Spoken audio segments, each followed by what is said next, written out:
إنما المرء حديث بعده فكوني حديثا حسنا لمن وعى فكوني حديثا حسنا لمن وعى.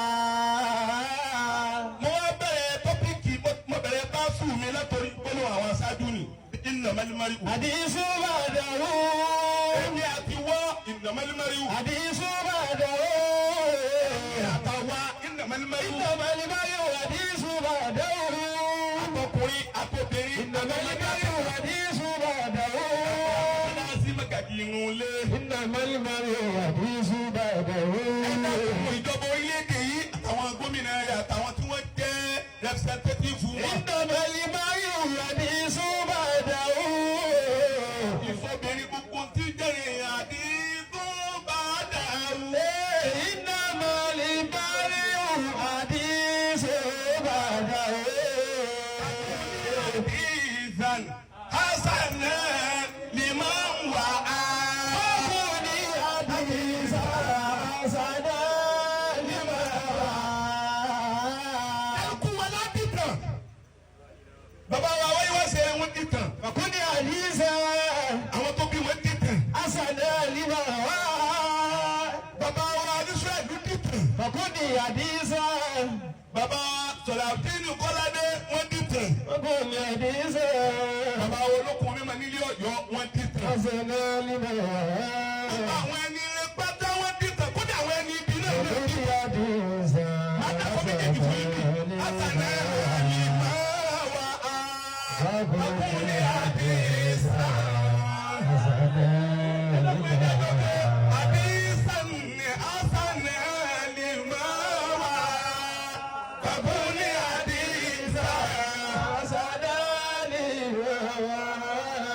fún ara Ọlọ́run kò fẹ́ kí sẹ̀mí ayé wọn kàn lọ lásán. ló fi ta bá lọ ayé débi kan á padà di tá a padà dọ̀rọ̀.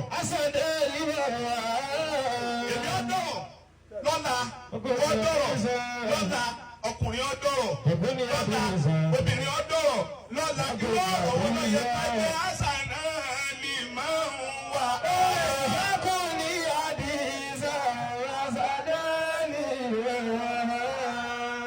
bàbá wa dọ̀rọ̀ ọ̀tẹ̀ ká gbìyànjú kémi ọ jẹ́ kí wọ́n jẹ́ oní ẹni ọ̀rọ̀ rẹ o lè máa wà á fáwọn tí wọ́n máa sọ.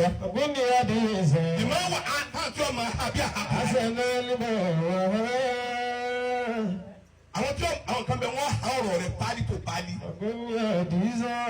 wàhálà ẹ bá ẹ wò ẹ mẹjọ àkúrọ tara wa jẹ ayé bàbá wa ṣe Usmanu fọwọ́ díẹ̀ àwọn kan ha pálí tó pálí ayé ṣe wàá Ádámù wọn ha pálí tó pálí kíyàn wá bí èmi náà léèrè láyé àbá mi tọ̀ lọ́hùn bàbá alájẹ mọ́ ha débi pé mo tún kọ́ ní tíra. mọ tí wọ́n kọ lẹ́yìn rẹ̀ bọ̀ ọba lọ mọ tí wọ́n sọ nípa rẹ̀.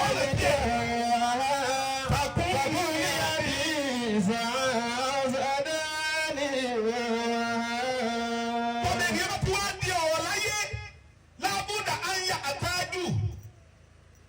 àyà àtàjà àdìsù ìlà dìkìrì. Gẹ́gẹ́ ni ọ̀rọ̀ tó dà yẹn bàbá wa o.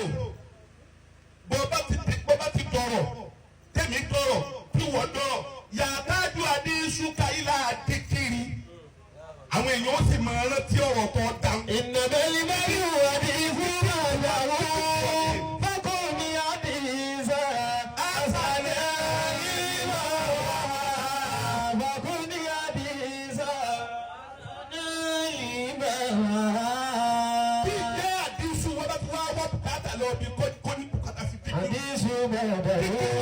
ọmọ wa bùkátà lọ síbi nǹkan méjì kún ní àdì ìdá.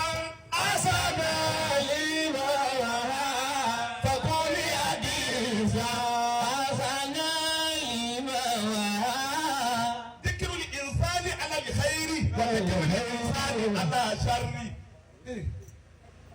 Tí ìdọ́rọ̀ wa tó bá ti di pé ó ti dọ̀rọ̀ a ti dọ̀rọ̀ káwọn èèyàn fẹ́ máa ṣe dikiru wa nínú kọjá wọn máa ṣe dikiru wa lórí dáadáa tá a bá gbélé ayé ṣe tàbí wọn máa ṣe dikiru wa lórí àbúrú tá a bá gbélé ayé ṣe méjèèjì náà wọn fi máa ṣe dikiru wa. Máa ń tí kò ní ti jẹ́ dikiru sọ́ọ̀lì yìí náà. ń bẹ o káwọn ọlọ́tí àwọn ẹni ọlọ́run bá ti jòkó dáhùn ẹtí wọ̀nyí wọlé yín bẹ.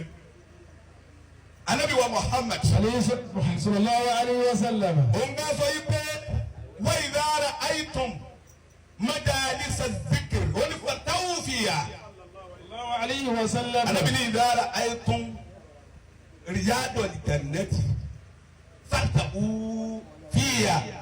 anabi tẹ bá dé abata àlìjánná tẹ bá kọjá lọ tẹ wá kọsẹ̀ bá abata àlìjánná anabi ní fatawu fiha. ìgbàtẹ́gùn bẹ́ẹ̀ ẹ mú mi àbàtà ẹ ṣe fàájì ń bẹ ẹ túlẹ̀ wà ní ẹ bọ́ fìlà ẹ. àbí iṣu bá dàrú. àbá yìí ẹ pa fàájì ń bẹ ẹ jẹ́ra ní ẹ balẹ̀ sí rìádù dáná wàkìlà ya Rasulullah. sallallahu alayhi wa sallam. àbẹ́ ní inú sí ọlọ́run máa rìádù lè jannati. àbárò gbogbo ìyá nẹ́bí ọlọ́run máa rìádù lè jannati. kí ni ń jẹ́ àbàtà dáná láyé ẹ bá ní kí a máa lọ wà anábì níbẹ̀ ni anabi ni majalisu dikiri ọgbọ fọwọ́ rìjà fàyíyà rìjà do danna ààyè tí a bá ti rántí ọlọ́run tàbí tí a bá ti rántí àwọn ẹni ọlọ́run òun gangan fàyíyà majalisu dikiri òun náà ni ààyè àbàtà àtẹnà.